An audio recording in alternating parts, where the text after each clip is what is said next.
नमस्कार दोस्तों, मैं अमन। आज है 14 जुलाई और चलिए जानते हैं 14 जुलाई से संबंधित कुछ इंपॉर्टेंट अपडेट्स। तो आज का पहला अपडेट है, विश्व स्वास्थ्य संगठन के अनुसार किस देश में मारबर्ग वायरस रोगों के 2 संदिग्ध मामले सामने आए हैं? ऑप्शन ए है घाना, ऑप्शन बी है केन्या, ऑप्शन सी है युगांडा और ऑप्शन डी है चीन।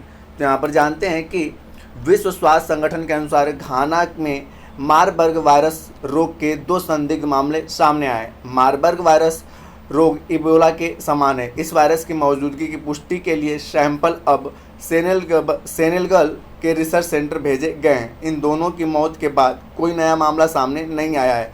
मारबर्ग वायरस रोग एक संक्रामक रक्तस्रावी बुखार है। यह इबोला के समान परिवार से संबंधित है। तो यहाँ पूछा गया है कि मारबर्ग वायरस किस देश में पाया गया? तो आपका सही ऑप्शन होता है ए, घाना। आज का अगला अपडेट है, केंद्र की नई शिक्षा नीति को प्री प्राइमरी स्तर पर लागू करने वाला देश का पहला राज्य निम्न में से कौन बन गया? ऑप्शन ए है पंजाब, ऑप्शन बी है तमिलनाडु, ऑप्शन सी उत्तराखंड और ऑप्शन डी है कर्नाटक। तो यहाँ पर जानते हैं उत्तराखंड में नई शिक्षा नीति लागू कर दिया गया है। ऐसा ऐलान करने वाला उत्तराखंड देश का पहला राज्य बन गया है, जहाँ पहली बार स्कूली शिक्षा में प्राइमरी एजुकेशन में नई शिक्षा नीति 2020 को लागू किया गया। मुख्यमंत्री पुष्कर सिंह धामी ने बाल वाटिकाओं का उद्घाटन कर सूबे में नई शिक्षा नीति का औपचारिक शुभारंभ किया। पहले चरण में 20,000 आंगनबाड़ियों में से 5,000 आंगनबाड़ी केंद्रों में नई शिक्षा नीति के तहत बाल वाटिका कक्षाओं का संचालन शुरू किया जाएगा। नई शिक्षा नीति में एनसीसी का भी प्रावधान रखा जाएगा। नई शिक्षा नीति का पैटर्न 5+3+3+4 को फॉलो किया जाएगा। तो यहाँ पूछा गया है कि प्री प्राइमरी स्तर पर लागू करने वाला नया शिक्षा नीति को लागू करने वाला देश का पहला राज्य कौन बन गया है? तो आपका सही ऑप्शन होता है सी, कर्नाटक। आज का अगला अपडेट है, भारतीय रिजर्व बैंक यानी कि आरबीआई ने मीना हेमचंद्र को किस बैंक के अंशकालिक अध्यक्ष के रूप में मंजूरी दे दी है? ऑप्शन ए है Punjab National Bank, option B है Karur Vysya bank, option C है भारतीय स्टेट बैंक और ऑप्शन डी है एक्सिस बैंक। तो यहाँ पर जानते हैं भारतीय रिजर्व बैंक यानी कि आरबीआई ने केंद्रीय बैंक के पूर्व अधिकारी मीना हेमचंद्र को करूर वैश्य बैंक के कार्यवाहक चेयरमैन के रूप में नियुक्त कर दिया है। निजी क्षेत्र के बैंक ने यह जानकारी देते हुए बताया कि यह नियुक्ति 3 साल के लिए की गई है। बैंक ने कहा कि मीना हेमचंद्र की नियुक्ति पदभार संभालने की तिथि से 3 साल तक के लिए होगी। उनके पास रिजर्व बैंक के विभिन्न विभागों में काम करने का 35 साल से अधिक समय का अनुभव है। वे जून 2015 से नवंबर 2017 तक रिजर्व बैंक के कार्यकारी निदेशक रही थी। तो यहाँ पूछा गया है कि मीना हेमचंद्र को किस बैंक का अंशकालिक अध्यक्ष के रूप में चुना गया है? तो आपका सही ऑप्शन होता है बी, करूर वैश्य बैंक। आज का अगला अपडेट है, प्रधानमंत्री नरेंद्र मोदी ने किस राज्य के देवघर में हवाई अड्डे का उद्घाटन किया? ऑप्शन ए है बिहार, ऑप्शन बी है उत्तर प्रदेश, ऑप्शन सी हरियाणा और ऑप्शन डी है झारखंड। तो यहाँ पर जानते हैं प्रधानमंत्री नरेंद्र मोदी ने झारखंड में देवघर हवाई अड्डे का उद्घाटन किया। उन्होंने पर्यटन मंत्रालय के प्रसाद योजना के तहत जीर्णोद्धार किए गए बाबा बैजनाथ मंदिर का भी उद्घाटन किया। 654 एकड़ भूमि में फैला यह हवाई अड्डा देश के 12 ज्योतिर्लिंगों में से एक बाबा बैजनाथ से श्रद्धालुओं और पर्यटकों को सीधी विमान सेवा प्रदान करेगा। बाबा बैजनाथ धाम देश भर में श्रद्धालुओं के लिए एक महत्वपूर्ण धार्मिक स्थल है। बाबा बैजनाथ के लिए सीधा संपर्क उपलब्ध कराने के एक कदम के रूप में प्रधानमंत्री ने देवघर हवाई अड्डे का लोकार्पण किया। तो यहाँ पूछा गया है कि देवघर हवाई अड्डा किस राज्य में है? तो आपका सही ऑप्शन होता है डी, झारखंड। आज का अगला अपडेट है, हाल ही में पद्मजा नायडू हिमालयन जूलॉजिकल पार्क ने लगभग 5 वर्ष में कितने रेड पांडा को जंगलों में छोड़ने हेतु एक महत्वाकांक्षी कार्यक्रम की शुरुआत की है? ऑप्शन ए है 20, ऑप्शन बी है 17, ऑप्शन सी है 15 और ऑप्शन डी है 12।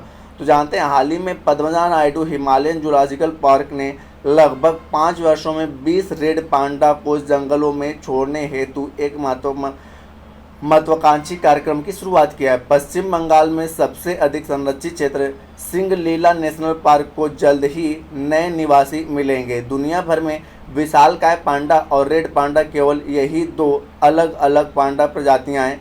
रेड पांडा सिक्किम का राज्य पशु भी है।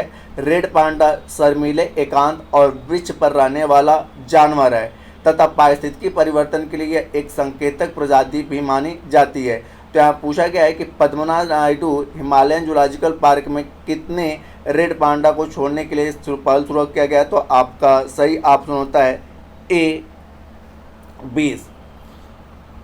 आज का अगला अपडेट है, भारत की पल्लवी सिंह ने किस देश के एओसू शहर में आयोजित फाइनल में मिसेज यूनिवर्स डिवाइन का खिताब जीता है। ऑप्शन ए है जापान, ऑप्शन बी है दक्षिण कोरिया, ऑप्शन सी है रूस और ऑप्शन डी है चीन। तो यहाँ पर जानते हैं भारत की पल्लवी सिंह ने दक्षिण कोरिया के एओसू शहर में आयोजित फाइनल में मिसेज यूनिवर्स डिवाइन का खिताब जीता। वे कानपुर की रहने वाली हैं और उन्होंने इस प्रतियोगिता में अपने देश को गौरवान्वित किया है। इस प्रतियोगिता में 110 देशों ने भाग लिया था। पल्लवी सिंह मिसेज यूनिवर्स प्रतियोगिता में एशियाई की प्रतियोगिता थी और उन्होंने जीवन के सभी क्षेत्रों में उत्कृष्टता प्राप्त करने के लिए भारतीय महिलाओं की दृढ़ इच्छा शक्ति और प्रतिबद्धता का प्रदर्शन किया है। तो यहाँ पूछा गया है कि पल्लवी सिंह किस देश के एओसी शहर में आयोजित फाइनल में मिसेज यूनिवर्स डिवाइन का खिताब जीता। तो आपका सही ऑप्शन होता है बी दक्षिण कोरिया। आज का अगला अपडेट है, भारत के अर्जुन बाबूता ने अंतर्राष्ट्रीय निशानेबाजी खेल महासंघ विश्व कप चरण में कौन सा पदक जीता है। ऑप्शन ए स्वर्ण पदक, ऑप्शन बी है रजत पदक, ऑप्शन सी है कांस्य पदक और ऑप्शन डी इनमें से कोई नहीं। तो यहाँ पर जानते हैं भारत के अर्जुन बाबूता ने अंतर्राष्ट्रीय निशानेबाजी खेल महासंघ विश्व कप चरण में अपना पहला स्वर्ण पदक जीता है। उन्होंने दक्षिण कोरिया के चुंगोन में आयोजित फाइनल मुकाबले में अमेरिका के लुकास कोजोनेस्की को 17-9 से पराजित किया। अर्जुन ने रैंकिंग राउंड में 216.1 स्कोर के साथ पहला स्थान हासिल किया, जबकि लुकास 260.4 के साथ दूसरे स्थान पर रहे। इजराइल के सेगई रिकट्स ने कांस्य पदक जीता है। तो यहाँ पूछा गया है कि अर्जुन बाबूता ने खेल निशानेबाजी खेल महासंघ में कौन सा पदक जीता। तो आपका सही ऑप्शन होता है ए स्वर्ण पदक। आज का अंतिम अपडेट है, राष्ट्रीय मत्स्य किसान दिवस निम्न में से किस दिन मनाया जाता है। ऑप्शन ए है 12 अगस्त, ऑप्शन बी है 15 मार्च, ऑप्शन सी है 19 मई और ऑप्शन डी है 10 जुलाई। तो यहाँ पर जानते हैं राष्ट्रीय मत्स्य पालन विकास बोर्ड के सहयोग से भारत में हर साल 10 जुलाई को राष्ट्रीय मत्स्य किसान दिवस के रूप में मनाया जाता है। यह 65वां राष्ट्रीय मत्स्य किसान दिवस है जो पूरे देश में मनाया जा रहा है। राष्ट्रीय मत्स्य किसान दिवस वैज्ञानिक डॉक्टर KH अली कुन्ही और डॉक्टर HL चौधरी की याद में मनाया जाता है।